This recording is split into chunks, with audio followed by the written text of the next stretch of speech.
하나님의 부흥을 기대한 부흥이 있음은 남쪽에 서쪽에도 이 땅에.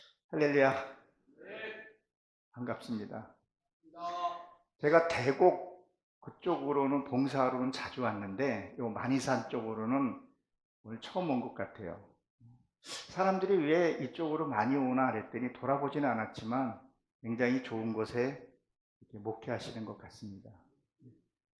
앞으로 조금 더 후에는 5,000명이 아니라 10,000명이 차고 넘칠로 믿습니다.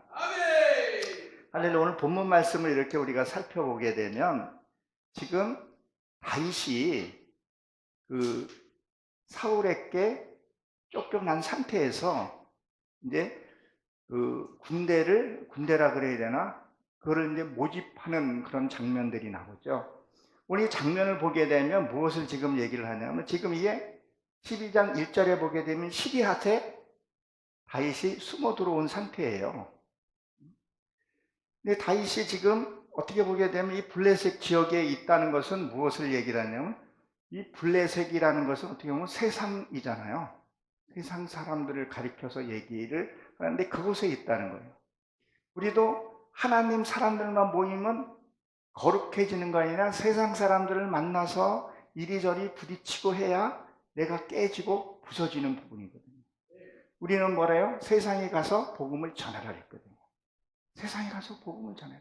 다윗도 보게 되면 그 세상을 향해서 나간 것을 보게 돼요. 저쪽 머리 깎으신 분들은 자꾸 산속으로 들어가잖아요.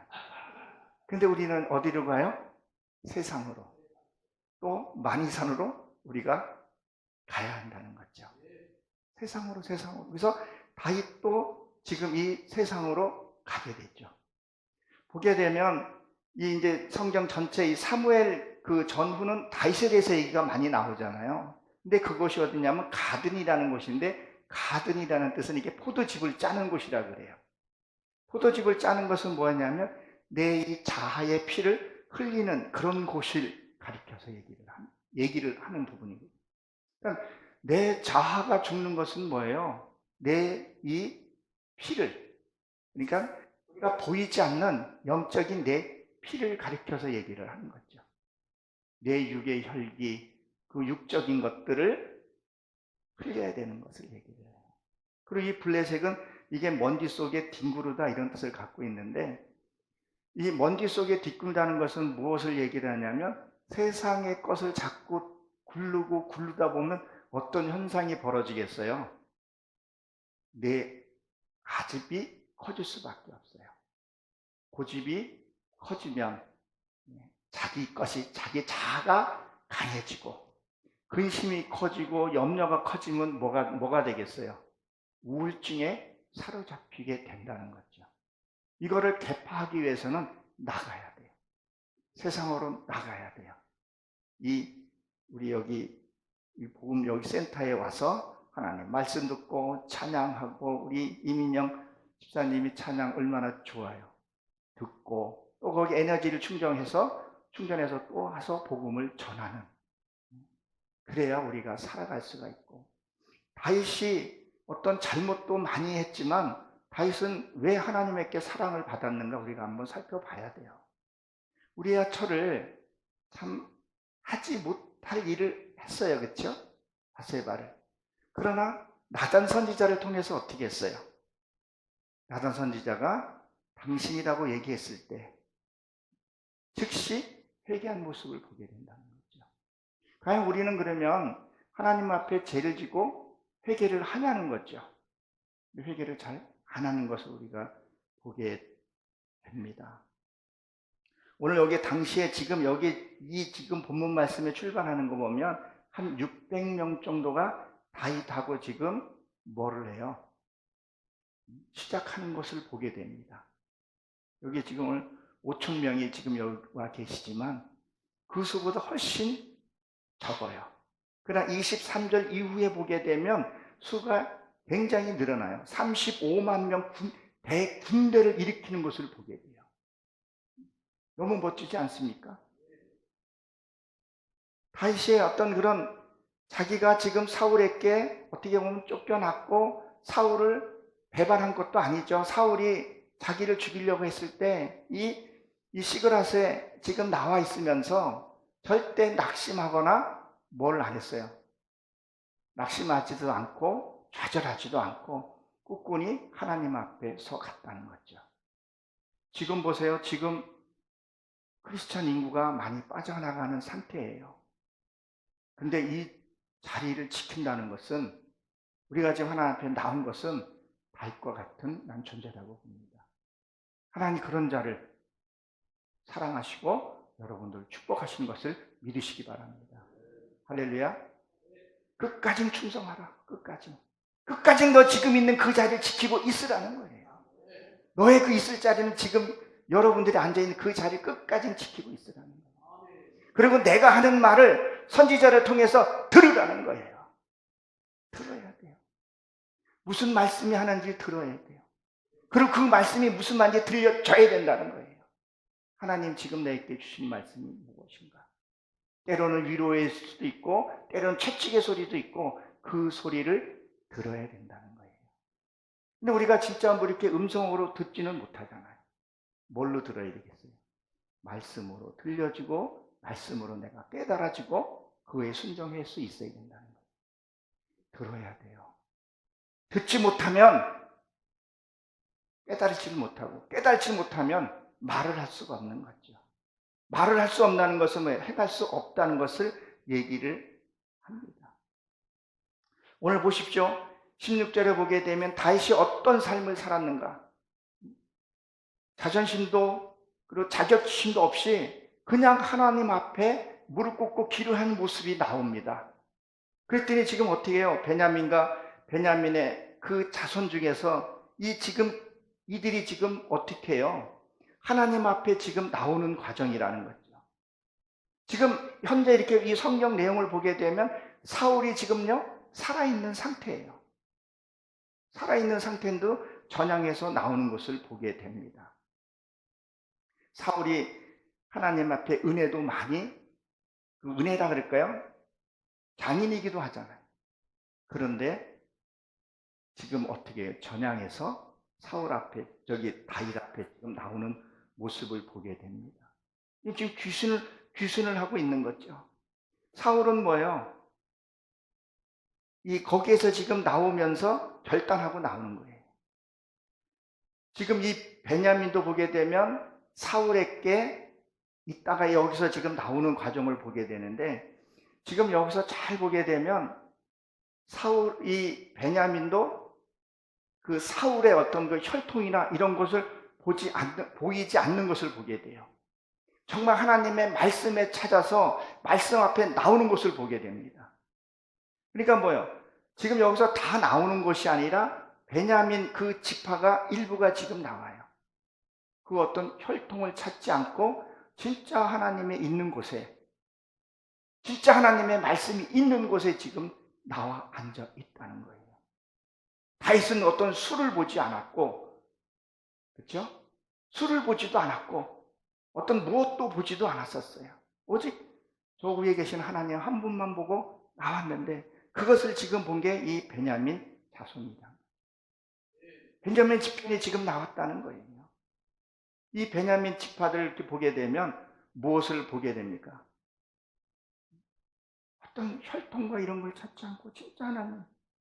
그리고 이 베냐민도 그렇지만 다윗이라는 사람을 보게 되면요, 다윗은 참 의리가 있었던 사람이라는 것을 우리가 알 수 있습니다. 다윗의 친구가 누구죠? 요나단이죠. 요나단이 아들이 그 길보아에서 전사했을 때 그 유모가 뭘 했어요? 그 아들을 데리고 나가다가 5살 때 데리고 나가다가 떨어뜨리게 돼요. 그리고 다리를 절게 됩니다. 그 아들 이름이 무비보셋이죠. 그를 끝까지 돌봅니다. 다윗이 멋있는 사람이에요. 어떻게 보게 되면 장애를 갖고 있는 사람을 돌본다는 건 쉽지 않습니다. 그것이 어디겠냐면 사무엘 하에 보게 되면 그가 항시 뭐를 하냐면 자기의 임금의 밥상에서 그 보셋을 항시 돌봐요. 그러니까 뭘 봤냐면 이 베냐민 지파들이 다윗이 하는 것을 보고 있었다는 거죠. 다윗은 가식적으로 하지 않았다는 거예요. 진심으로 했다는 것을 보게 됩니다. 우리 이민영 우리 보험가수 집사님께서 여기 온 거, 이 먼 걸 어디서 오셨어요? 네? 군포. 군포는 그렇게 멀지는 않죠. 여기서 이렇게 또 보면. 네? 2시간이요? 아, 군포. 아, 난 김포로, 요새 김포로는. 여기, 예, 온 이유가 우리 집사님 군중을 보고 오셨나요? 그렇죠. 하나님 보고, 하나님께 찬양 올려드리고, 한 영혼 사랑하는 마음으로, 그런 긍휼한 마음으로 왔다는 거예요. 첫째는 구심점이 우리 월드 복음 부흥사에 이준남 목사는 구심점으로 해서 여기 있는 거예요. 근데 우리 이준남 목사 대표장님이 만약에 소문이 안 났다면 그 군포에서 여기까지 2시간씩 걸어서 올 수 있겠냐는 거예요. 또 우리 이준남 목사님도 우리 정한영 목사님이 또 행실이 만약에 안 좋다 그랬으면 여기 올 수 있을까요? 이 많은 스태프를 끌고 그 온 이유가 뭐냐는 거예요. 우리가 하나님을 있으면서 우리가 서로 간에 서로 인정해주고 믿음 안에 있기 때문에 우리가 이 자리에 서게 됐다는 것을 보게 됩니다. 하나님은 저 여러분 사랑하십니다. 내 사랑하는데 다 사랑하는 것이 아니라 나를 정말 진심으로 믿고 따르는 자에게 하나님이 함께 하신다는 거예요. 이 지금 이 주변에 있는 병사들이 그거를 보고 다윗을 따르게 됐다는 것을 보게 됩니다. 나중에 수만 명을 이끌고 한 왕의 진짜 영원한 통치자가 되지 않습니까? 여러분들도 그러한 통치자가 되시길 주님으로 축원합니다.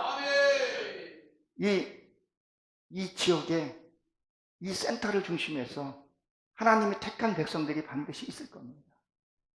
그분들이 이제 서서 예배를 드리고 하나님께 찬양하는 날이 멀지 않았을 거라고 생각을 합니다. 너무도 안타깝게 지금 많이들 지금 우리가 뺏겼어요. 누구에게 뺏겼어요? 이만희한테 좀 많이 뺏겼어요. 그리고 김경환 목사님 아시죠? 김경환 목사님께도 목사라게 하기는 그렇지만 그리고 송계문도 아시죠? 이들한테 너무 우리가 뺏겼어요. 이제는 다시 우리가 회복해서 찾아야 합니다. 그러기 위해서는 우리는 다윗과 같은 삶을 살아야 돼요. 다윗은 뭐를 했어요? 어렸을 때부터 양을 쳤죠. 양을. 어렸을 때부터 양을 치고 훈련을 받았던 그가 나중에 군대를 이끄는 것을 보게 됩니다. 그러니까 지도자의 어떤 그 역할도 되게 중요하다고 봅니다.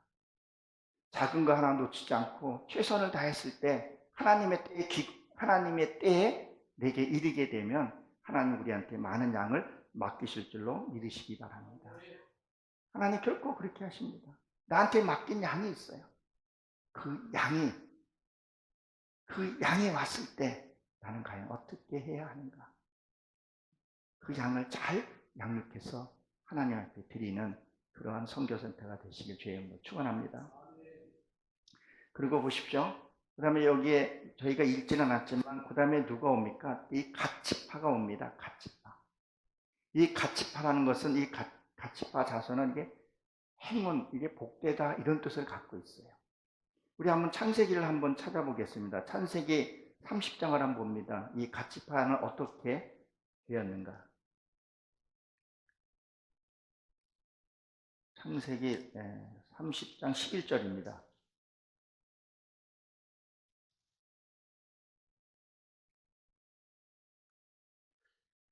30장 11절 다 찾으셨나요? 보게 되면 레아가 이르되 복되도다 하고 그의 이름을 갓이라 하였으며 그랬어요. 갓지파가 나오죠. 그리고 레아의 시녀 실바 둘째 아들을 야곱에게서 낳음에 그랬었어요. 이 가치파는 야곱의 7번째 아들이기도 하죠. 근데 이 실바 시녀를 통했는데 이 실바라는 뜻이 한 방울이라는 뜻을 갖고 있어요. 한 방울. 그러니까 뭘 하냐면 진짜 생명의 말씀이 내 안에 한 방울만 딱 들어와도 회복된다는 것을 얘기를 해요. 그래서 부자와 나사로도 뭐라 그랬었죠? 물 한 방울이라 그랬다고. 물 한 방울만 내게 달라고. 그 물 한 방울이 그 씨 하나가 어마어마하게 우리에게 존재한다는 것을 우리가 알아야 합니다. 그러니까 말씀을 우리가 한 절을 우리가 받았을 때 그 말씀을 소중하게 여길 수 있어야 된다는 거예요. 그 말씀을 내가 소중하게 품고 있으면 누구를 낳게 된다고요? 갓지파를 낳게 된다는 거예요. 이 갓은 행운이에요.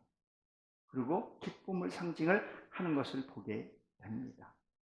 근데 지금 이 갓지파는 지금 어디에 지금 속해져 있냐면 북쪽에 있는 그 동편에 있는 기르앗 쪽에 있는데 여기에도 보게 되면 기름진 곳이에요.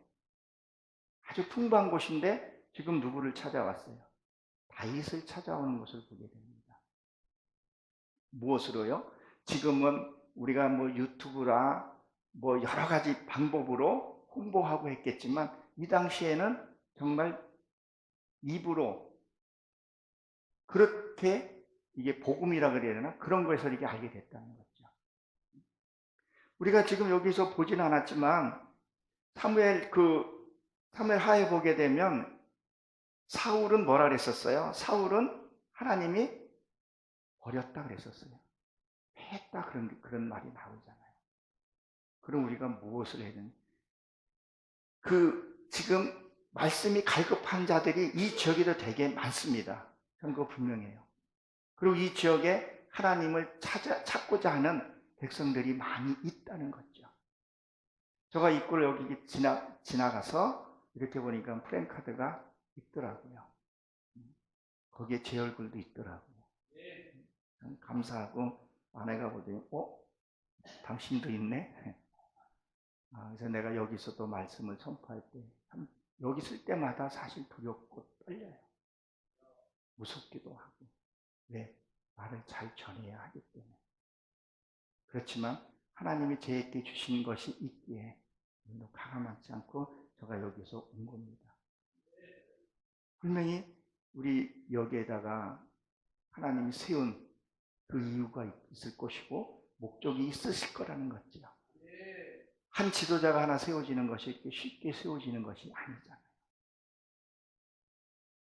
땀과 노력과 기도와 내가 가진 것을 희생했을 때 하나님이 쓰신다는 거예요.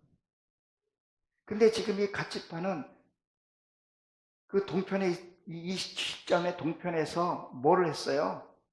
풍요로운 곳이었었어요. 근데 지금 이곳에 이 시그라 쪽에 이쪽으로 오는 것은 척박한 곳이었다는 거예요. 근데 우리가 외적으로 보기엔 척박하지만 내 안에 있는 것은 뭐예요? 행복으로 가득 차 있는 것을 보게 됩니다. 저는 고린도후서 6장 10절에 있지만 가진 것은 없잖아. 내게 너무 풍부한 것들이 있어요. 하나님이 나의 발걸음 여기 인도해 주시고 우리 귀한 분들 만나게 해주시는 것들 하나님의 큰 축복이라고 생각을 합니다. 여기에 다윗 같은 분도 계시고 그러니까. 다윗 지금 여기 보게 되면 모든 백성들이 하나님을 따르는 사람들은 하나씩 다 모여들게 되더라는 거예요. 지금 우리가 이단에게 지금 뺏긴 백성들을 우리가 지금 되찾아올 때라는 거예요. 반드시 우리가 되찾아와야 돼요. 그렇게 되면 우리 목회자들은 어떤 일들을 해야 하냐는 거죠. 지금 여기 보게 되면 이 갓지파들이 나중에 성경을 이렇게 보게 되면요. 이 요단강 동편에 들어가가지고 그 군대의 수를 해서 사람들을 다시 찾아오는 그런 사람들이 이 갓지파들이 그 일들을 해냅니다. 우리 여기 정한현 목사님에게도 훌륭한 분들이 아마 또 있을 거라고 저는 믿습니다. 그분이 옵니다. 그러기 위해서는 나도 나도 내 소양을 갖춰야 되는 부분이 있다는 생각을 한번 해봅니다. 하나님은 여러분들을 반드시 사용하시고 쓰십니다. 그러기 위해서 우리도 뭐요? 준비를 해야 하는 부분을 우리가 기억해야 합니다. 17절에 보게 되면 뭐라고 기록이 되어 있습니까? 다윗이 나가서 맞이하여라고 했었어요. 다윗이 나가서 그들을 맞이하여 말하였다 그랬는데, 이게 나가서 맞이했다는 것은 이끌다 이런 뜻을 갖고 있어요. 그리고 이끌어서 뭘 내냐? 양육을 하는 것을 보게 돼요. 우리가 여기 이 자리에 전도만 해놓고 그냥 있는 것이 아니라 그들을 우리가 양육을 해야 돼요. 하나님의 말씀이 정말 뿌리가 깊게 들어가게끔, 어떠한 태풍이 불어도 쓰러지지 않는 그런 양육을 좀 해야 되는데 그 훈련을 못하고 있다는 거죠. 저는 과감하게 말씀을 드리겠습니다. 지금 우리 개신교회들이 왜 이단한테 뺏기는 이유가 뭐예요? 이단에 너무 많이 가 있어요. 지금 목회자들도 가 있다는 거예요. 그것은 왜 그러냐는 거예요. 뿌리가 너무 없기 때문에 그래요. 뿌리가 없다는 것은 뭐랬냐면 양육을 제대로 안 했다는 얘기예요. 필요할 때는 회초리들 좀 들고, 요즘 말로 당근이라 그래야 되나요? 하나님의 말씀에 채찍의 말씀을 과감하게 하라는 거예요. 근데 그거를 못 하더라는 거죠. 눈치 보고 혹시 이 교회 떠나면 어떻게 하나. 그리고 요새 성도들도 그냥 떠나요. 그냥 내가 싫으면 그냥 떠나더라는 거죠. 제 가정사를 잘 안 하고 싶은데 하나만 하게 되면 이게 교회하고 같기 때문에 맥이 같기 때문에 그런 얘기를 합니다. 저는 늦둥이 딸이 하나가 있어요. 지금 장신대 2학년을 지금 재학 중에 있는데 그 아이를 엄하게 제가 키웠던 것 같아요. 키웠어요. 지금 제가 이게 보고 있는 이 성경에 보게 되면 초등학교 다닐 때 성경을 읽으라 그랬었어요. 여기서 지금 날짜 보게 되면 2013년에 시간까지는 정해놨어요. 화요일 하려고 해서. 꼭 성경을 읽고 자라라 했었어요. 그리고 필독까지 하라니까 필독은 하다가 얘가 좀 크니까 중지돼 버리더라고요. 그리고 아이를 엄하게 키웠어요. 근데 그게 뭐냐면요. 엄하게 키운다는 것은 뭐냐면 엄하게 키운 것은 얘는 그 매를 맞이는 두려움으로 잘못을 안 저질러요. 강하게 필요하다는 거죠. 그러면 교회 성도들도 마찬가지라는 거죠. 잘못된 거 있으면 가서 얘기하라는 거예요. 제가 한 번은 성도가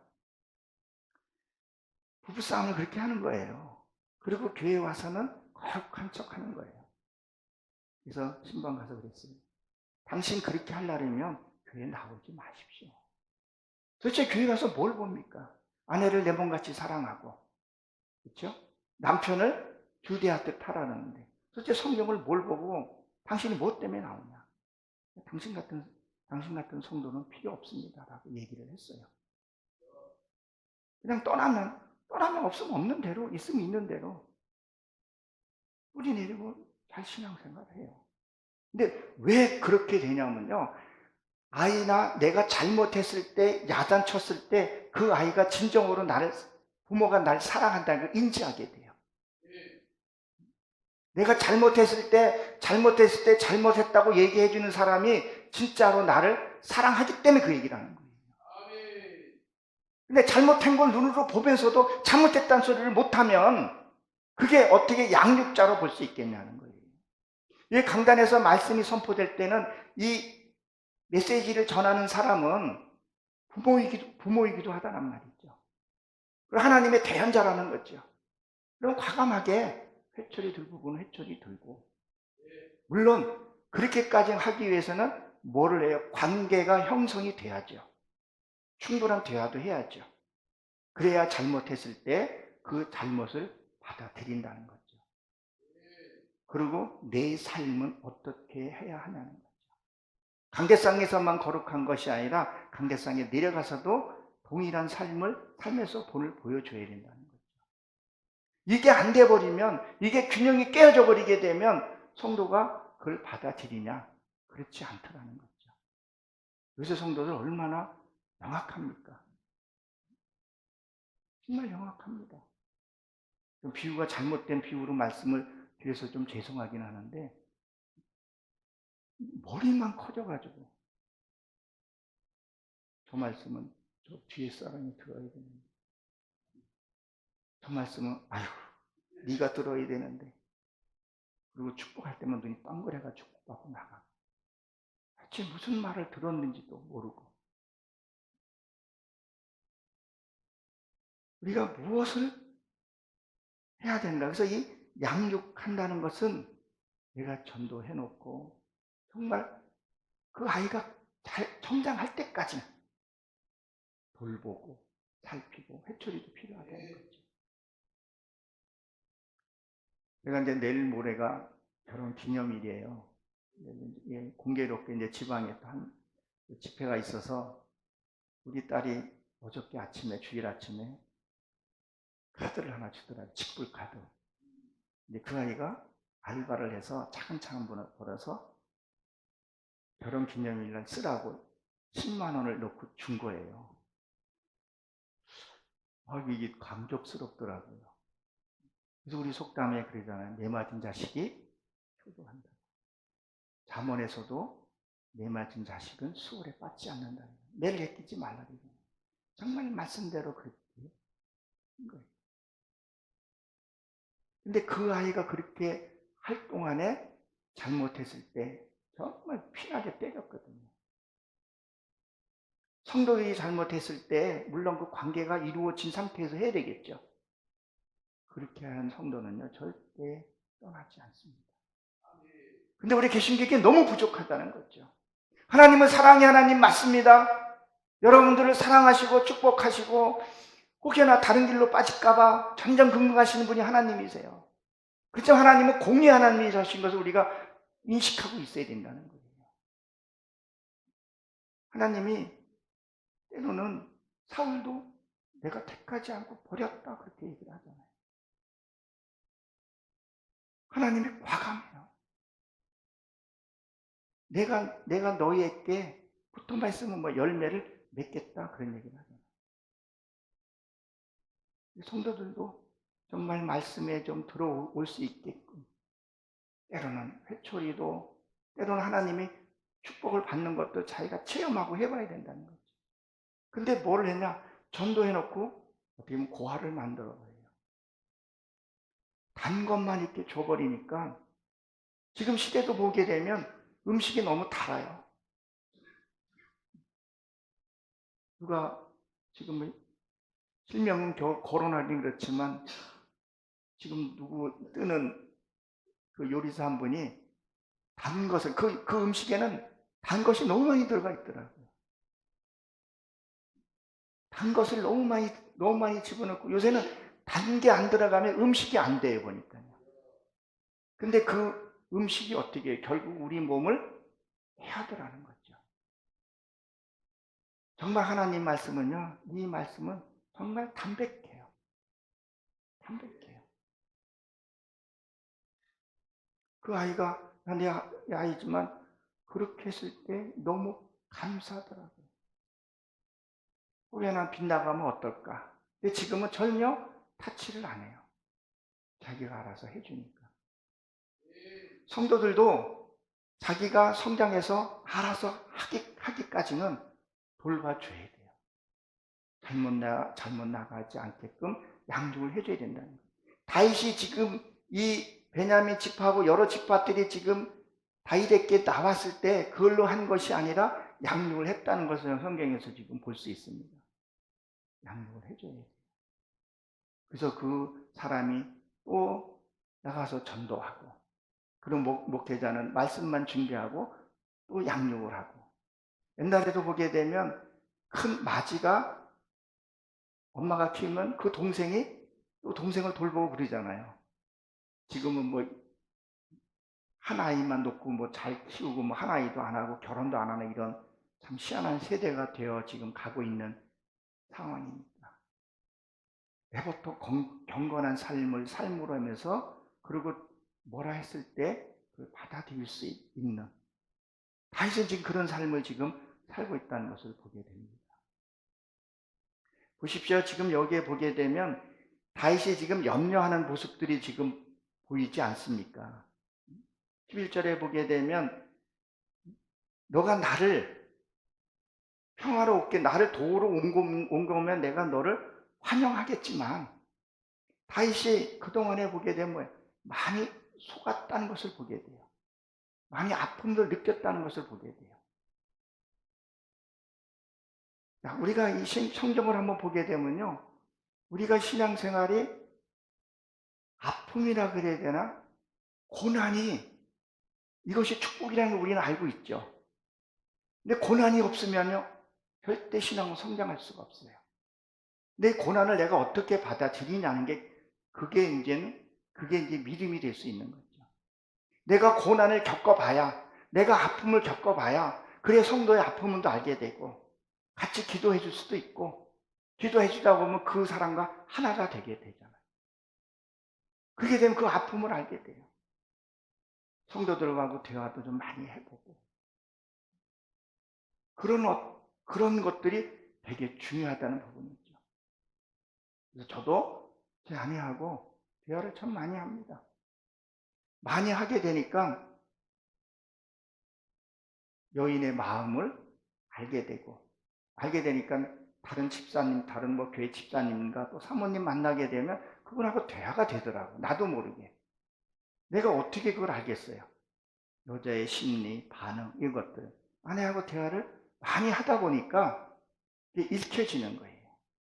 그러니까 아내를 내 몸같이 사랑하라는 그 단어를 보게 되면요, 아내의 마음속에 들어가서 네가 그것을 이해하고 그것을 깨달으라는 얘기를 해요. 근데 우리 아내에 대해서 그걸 이해하려고 하지 않아요. 그냥 아내라고만 해야 되나? 그냥 무관심적인 것이 너무 많고. 왜? 하나님이 구조가 그렇게 되어 있어요. 여자는 10,000단어를 써야 되고 남자는 1,000단어를 써야 된다, 그런 말을 하잖아요. 부족해요. 근데 이걸 뛰어넘어야 된다는 거죠. 서로 갚아주고 인정해주고, 이것들을 겪어놔야지만이 나한테 주어지는 어떤 그런 상황들 왔을 때 극복해야 되게 되고, 그리고 내게 온 그 병사들을 하나도 놓치지 않고, 이 다음에 23절서부터는 수가 굉장히 급속도로 벌어지는 것을 보게 됩니다. 그러기 위해서는 우리가 연단과 훈련 받을 때 내가 어떻게 받아야 되냐는 거죠. 그것을 내 힘으로 할 수 없으니까 성령님께 도움을 받아서 우리가 그것을 해야 된다는 거예요. 그래서 나간다는 건 양육을 해야 된다는 거예요. 첫째는 내가 내 마음을 다스릴 수 있어야 돼요. 그러니까 우리는 뭐라 그래요? 우리 이런 말 하잖아요. 야, 내가 내 마음대로 안 돼. 우리 그런 말 해요, 안 해요? 하시죠. 내 뜻대로 안 된다 그러잖아요. 그것은 뭐예요? 내 마음을 아직 다 정복하지 못했다는 얘기거든요. 내가 나를 다스릴 수 있어요. 내가 나를 다스려야 성령이 오셔서 나를 다스리게 되는 거죠. 그래서 우리가 알렉산더 대왕이 어때요? 예수님이 오시기 전에 그쪽 쪽을 하나로 통일시켰잖아요. 헬라어로 하나를 통일시키고, 그가 33살에 죽고 예수님이 와서 그 통일된 그걸 언어로 가지고 하나님의 말씀을 선포한 것을 우리는 알고 있잖아요. 하나님의 이 말씀을 가지고 내가 나를 통치했을 때, 통치하고 나면 왕 대신 그 왕이 나를 이끌어 가게 된다는 거예요. 우리 하나님의 말씀을 잘 거역하는 경우가 참 많이 있죠. 듣고도 못하는 척하고, 하나님의 약속한 것을 일방적으로 깨버리고, 전혀 그렇지 않는 것을 보게 되는데, 그것은 어떻게 보면 훈련이 부족하다, 이런 싶은 생각이 든다는 거죠. 우리는 하나님의 말씀을 들었을 때, 또 양육자가 내게 양육을 했을 때 우리가 따라가고 밀어주고 했을 때 이 아름다운 성전에 더 많은 사람들이 차고 넘칠 줄로 압니다. 자, 너희는 평화로이 내게 왔으면 나를 돕고자 하며 그런 얘기를 하죠. 어떻게 보면 이 다윗도 그들을 쉽게 믿지는 않았을 겁니다. 너무 상처들을 많이 받았던 부분들이 분명히 있어요. 근데 우리가 깨달아야 할 것이 뭐가 있냐면, 저는 이렇게 깨달아지더라고요. 무엇이 깨달았냐면, 사람은 섬김의 대상이지 절대 믿음의 대상은 될 수 없어요. 사람 믿으면 실패하더라고요. 내 아내든 내 자식이든 내 성도든 섬김의 대상이에요. 우리 믿음의 대상은 누구예요? 오직 하나님 한 분이에요. 섬김으로 인해서는 내가 상처받을 때가 없더라고요. 내가 내 자녀에게, 내 성도에게 상처받을 때가 있어요. 그 있는 이유가 뭐예요? 믿었기 때문에. 섬김의 대상이면 이렇게 상처받을 일이 없어요. 근데 우리는 어떨 때는 너무 이렇게 믿어버리는 경향이 생기더라고요. 근데 섬겨야 돼요. 섬기면 상처받을 일이 없더라고요. 지금 어떻게 되면 이 지금 두 지파들이 이렇게 지금 보게 되면 사울이 있는데도 지금 이 전향했다는 것은 참 대단한 거죠. 어떤 혈통과 이걸 보지 않고. 나는 지금 이 갑오나무 이 선교센터가 정말 신실한 사람들, 정말 하나님을 바라보고, 그리고 많은 사람들이 휴식을 얻어갈 수 있는 그런 선교센터가 되기를 하나님이 원하고 계실 겁니다. 반드시 그렇게 하실 줄로 저는 분명히 믿습니다. 그러한 지금 보게 되면요, 우리가 부인하지 못하는 것들이 뭐냐면, 성도들도 보게 되면 이 교우 간에서도 이게 다툼들이 많이 있어요. 목사들 통해서 상처받는 사람들 생각보다 많이 있어요. 없다고 할 수 없어요. 그런 사람들을 여기서 품어주고 힐링하고 갈 수 있는.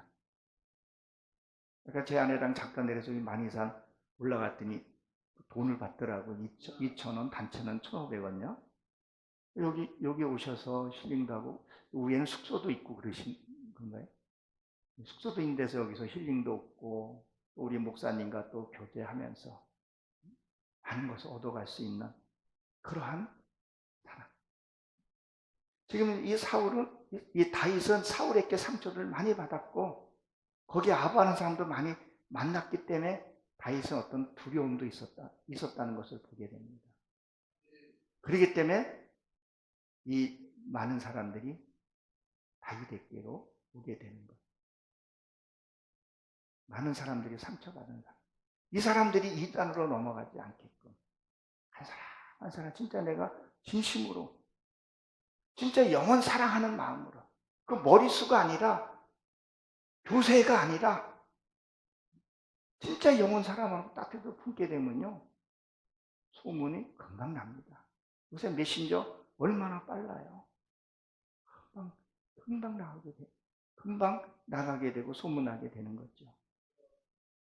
여기에 우리가 또 성경에 보게 되면 이 가운데서 누굴 만나요? 아마셋을 만나죠. 아마셋을 통해서 하나님이 보내시는 것을 우리가 알게 됩니다. 아마셋을 통해서, 이 아마셋은 이게 짐을 나르다, 운반하다 이런 뜻을 갖고 있어요.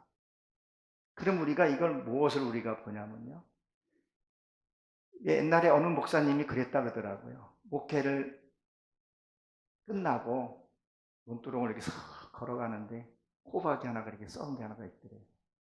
그래서 발로 이렇게 툭툭 하면서, 야, 너도 목회했냐?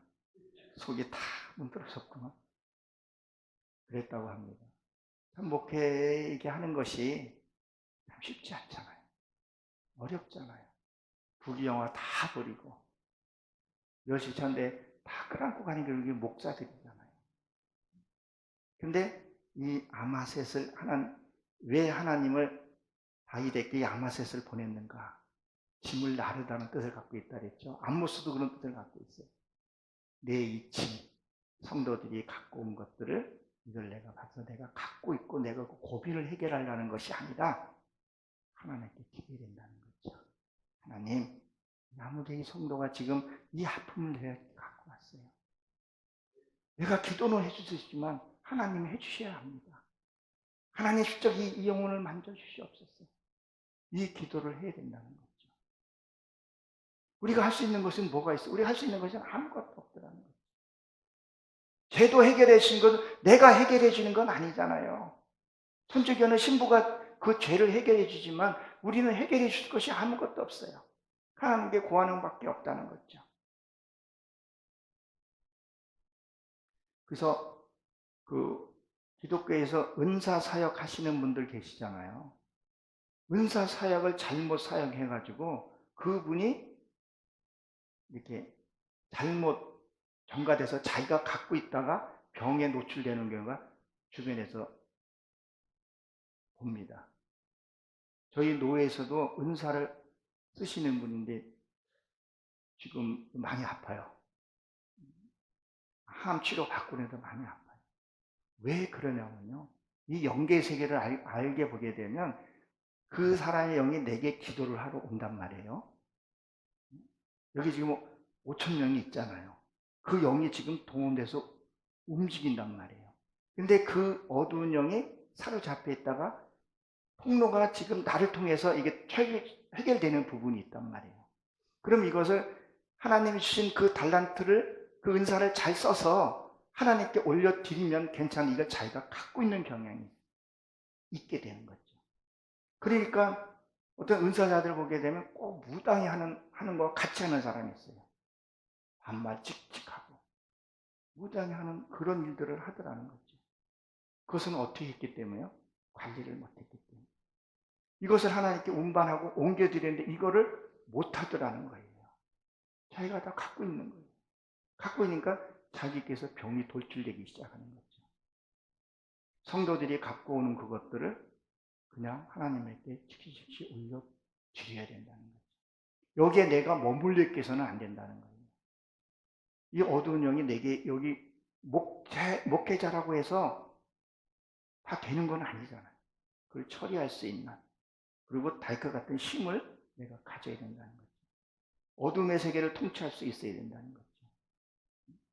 어둠의 세계를 통치하고 어둠의 세계를 다룰 수 있는 그게 돼야 되죠.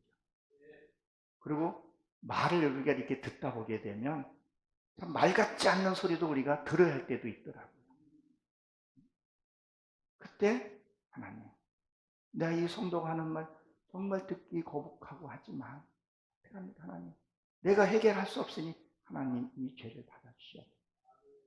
받아주시지 않으면 이게 나한테 머무르게 되면 내가 이게 또 어디 가서 또 옮길 수도 있고 하니까 하나님 받으시고 나는 이것을 길을 씻어주시옵소서. 이거를 갖고 있다 보면 어디 가서 나도 모르게 수분해서 얘기할 수 있게 되면 안 좋은 소문이 또 돌아버리게 된다는 거죠. 그래서 하나님 우리에게 만각의 은사도 줬다는 것을 우리는 기억해야 합니다. 하나님이 보낸 것을 뭐예요? 확신하게 되고 그를 받아들이게 된다는 것을 우리는 알게 됩니다. 그럼 하나님의 사람은 어떻게 살아야 하냐는 거예요. 성김으로만 해서 이렇게 하나하나 우리가 주어져서 살아가야 합니다. 근데 사람들이 어떻게 보게 되면 또 너무 잘해주면 그걸 또 이용하는 사람들도 또 있어요. 그게 참 마음 아파요. 근데 끊어낼 때는 정확하게 끊어낼 수 있어야 돼요. 고린도전서에 보게 되면 퇴출하라고 얘기해요. 출교시키라고 사도 바울은 단호하게 얘기를 하죠. 제가 말씀을 하나를 좀 드리면 어떤 분을 제가 참 열심으로 섬겼어요. 열심히 섬기고 같이 교제도 나누고 그랬는데 저희 집에 이제 이렇게 오면 저는 이제 편안하게 이제 저희 집에 이제 여름이든 2박 3일씩 있다 가라고 이렇게 있는데 꼭 그 사모님이 오시면 그렇게 지적을 많이 하는 거예요. 왜 청소를 안 했냐? 왜 이게 더럽냐?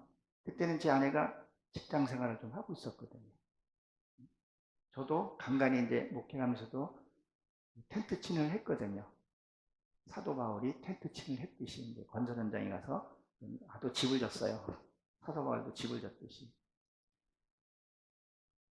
그리고 잘못을 한 것을 이렇게 지적을 해주는데 지혜롭게 하나 그러니까 내가 상처를 받기 시작을 하더라고요. 아무리 섬긴다 그래도. 그래서 그리고 한 또 3개월 있다가 갑작스레 또 온다는 거예요. 저희 집에. 그래서 아내도 그렇지.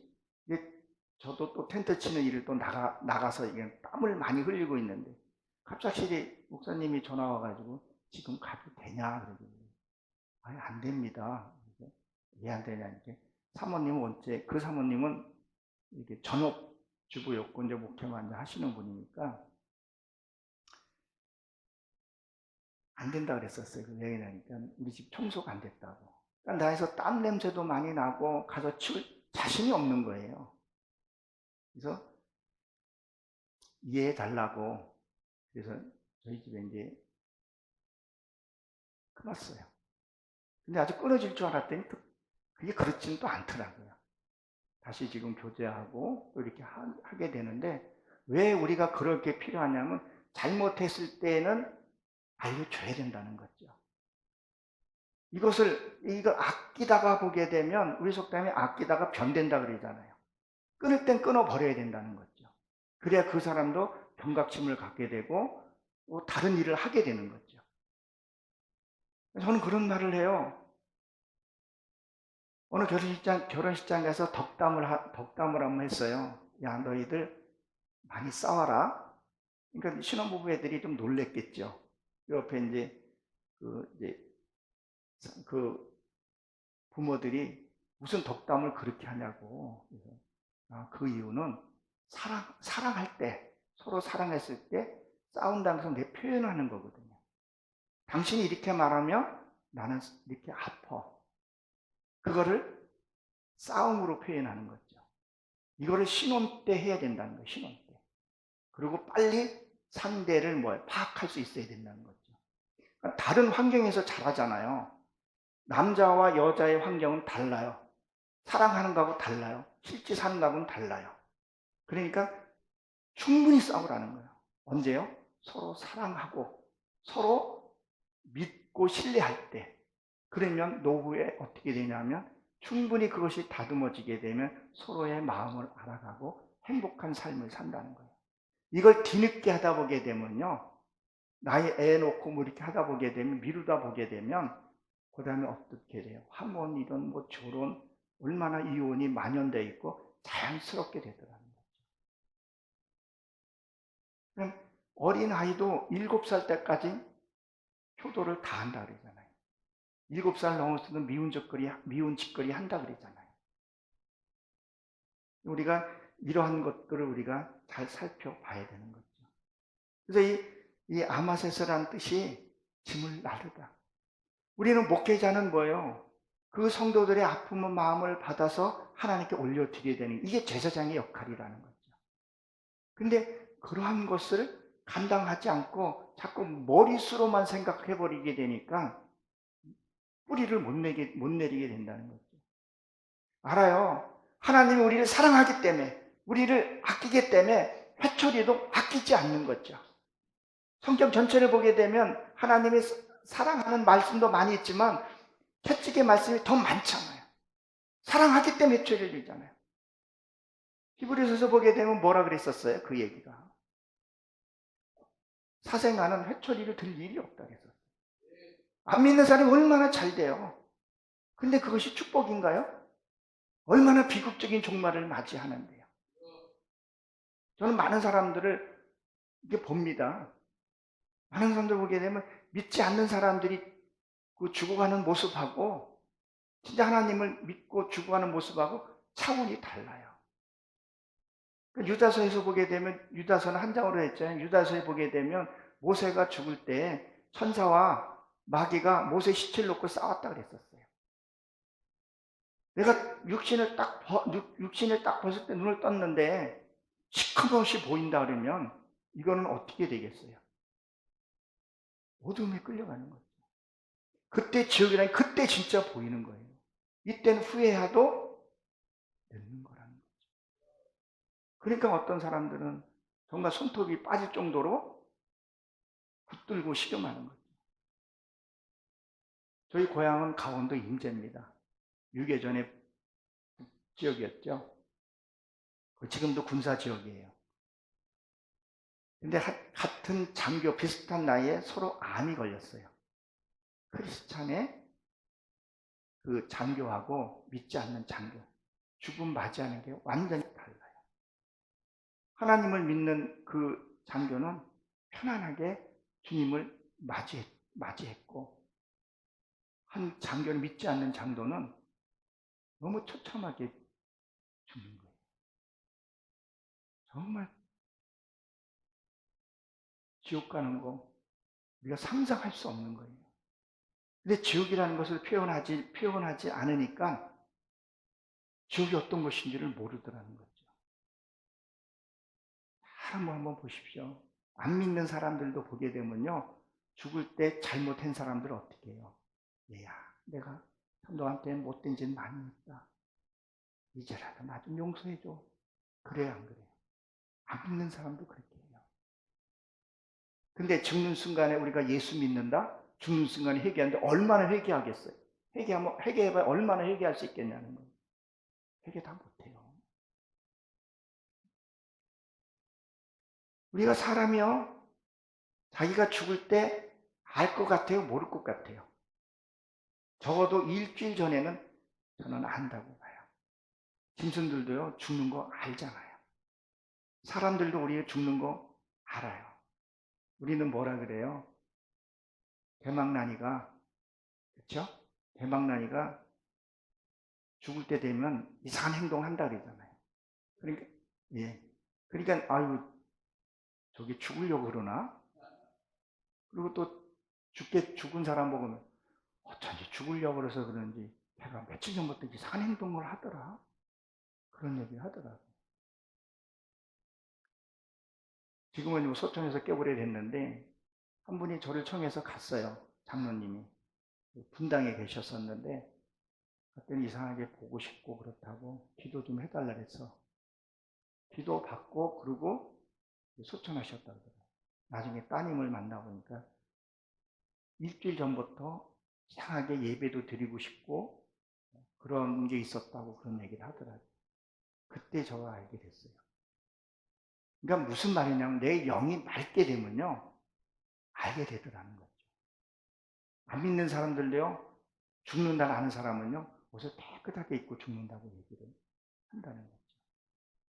그러니까 우리가 이 여기에 살면서 정직하게 바르게 이 암에서처럼 산다고 하게 되면 늘 그 죄를 늘 하나님께 올려드려야 된다는 거예요. 창세기 12장에 보게 되면 아브라함이 낮아지고 겸손해지게 되죠. 겸손해지고 그리고 동편으로 갑니다. 동편은 해가 떠오르는 곳, 말씀이 떠오르는 곳을 얘기를 하죠. 그때 아이더미를 만나면 아이더미 죄를 만나게 되면 내가 죄를 깨닫게 되면 이 성경을 보면서 내가 죄를 깨닫게 되면 그 자리에서 엎드려서 기도했다 그랬어요. 그 자리에서 죄를 회개했다 그랬어요. 그 자리는 뭐예요? 이게 지금 우리 여기 보이는 건 예배당이죠. 우리 성전은 내 안에 이 몸이 성전이라고 했다는 거죠. 그러면 성전은 어떻게 해요? 이 성전에서 즉시 미루지 말고 회개하라는 거예요. 그것이 우리가 성경에서 보게 되면 무엇을 얘기를 해요? 메뚜기가 갉아먹고 이런 게 나오잖아요. 메뚜기가 갉아먹고 이런 것들을 뭐예요? 내가 뭘 해야지 하고서는 미루는 경우도 우리가 생기죠. 난 내일 할게, 모레 할게. 그러다가 잊어버리는 경우가 있다는 거죠. 그것은 뭐예요? 메뚜기가 와서 갉아먹기 때문에. 내 생각을 갉아먹었다는 거죠. 그러니까 마음에 오면 내가 사과할 사람이 있으면 전화 들고 사과를 하고, 그렇죠? 그리고 하나님께 기도하게 되면 기도를 해야 된다는 거예요. 그리고 내 안에 이렇게 맑게 되면 뭐가 보이냐면 하나님의 말씀이 보여지고 열리게 되고, 그 열린 말씀들이 뭐예요? 들었으니까 행동으로 나가고 들었으니까 삶으로 나가게 되니까 어때요? 소문이 나기 시작을 하게 되는 거죠. 소문이 나게 되니까 23절 이후에 보게 되면 수십만 명들이 3,000명씩 각 지파마다 몰려들기 시작을 하는 거죠. 그럴 때 하나님의 축복이 여러분 삶 속에 있는 줄로 믿으시기 바랍니다. 그래서 이 대적 항대 넘어가고자 하면 내 속에 불의함이 뭐라 그랬었어요? 그 조상의 그들이 하나님의 감찰하시고 책망하기를 원하노라 그랬었어요. 17절에 보면. 그러니까 무엇을 지금 얘기를 하게 되면 네가 나를 해하고자 하게 되면 무엇을 하게 된다는 거예요? 하나님이 그를 책망하신다는 거죠. 내가 하는 것이 아니라 이 조상은 하나님을 가리켜서 얘기해요. 그분이 책망하기를 원하십니다. 절대 나는 믿음 안에서 바로 쓰면서 네가 나를 뭘 어떻게 하고자 할 때는 어떻게 한다는 거예요. 하나님이 그렇게 하겠다 그런 얘기를 하고 있습니다. 하나님이 내가 어떻게 보게 되면 목회자가 뭘 다 하려고 하는 것이 아니라 하나님이 그를 잘못한 것을 하게 하신다는 얘기를 하고 있는 거죠. 우리 목회자는 무엇을 해야 되냐면 진짜 성도들을 영원 사랑하는 마음으로 품고 그 아픔을 내가 느껴질 때 어떻게 보게 되면 성도를 놓고 기도하다 보게 되면 그 아픔을 내가 그대로 느낄 때가 있어요. 그 아픔을 내가 그대로 느낄 수가 있어요. 그러면 집사님 지금 왜 마음이 이렇게 아파요? 뭐 어디 이렇게 됐는데 그러면 거기에서 뭘 얻어지는 거예요? 공감 형성이 생기기 시작합니다. 하나님과의 관계에서 내가 공감 형성이 생겨야 된다는 거죠.